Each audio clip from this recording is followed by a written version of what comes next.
but they will review it for sure. But I think that was off before the buzzer and the light. But nonetheless, whistle will be a mandatory break. Zakarski loads up. He'll go to the spin. He'll spin again. He'll hook it up with the left. That's Alize Johnson. It's the O board and the putback.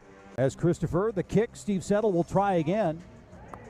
That one off and to the right. Ooh, we got a leak out with Alize Johnson. And the Iowa Wolves will lead it. 49-47. Well, Bernard was successful in the last attempt.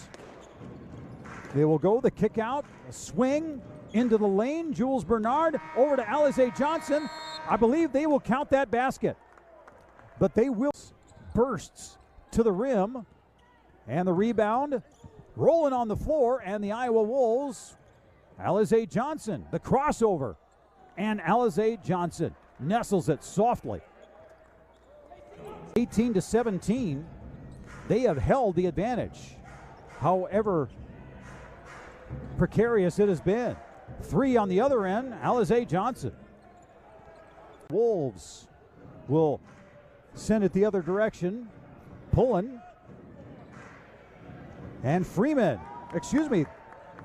That is Alize Johnson who hits from the outside. Wolves 6 of 7.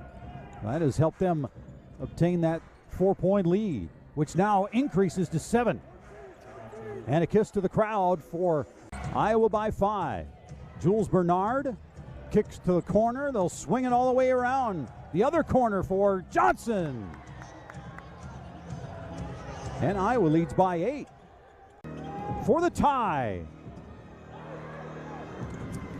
Iowa Wolves with the leak out. Alize Johnson plus.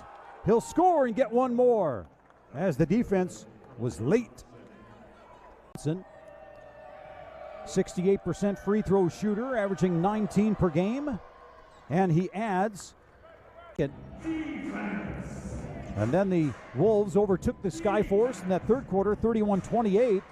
Even up in this fourth quarter, 15 apiece. A 3 from the corner, Alize Johnson. Johnson with 28.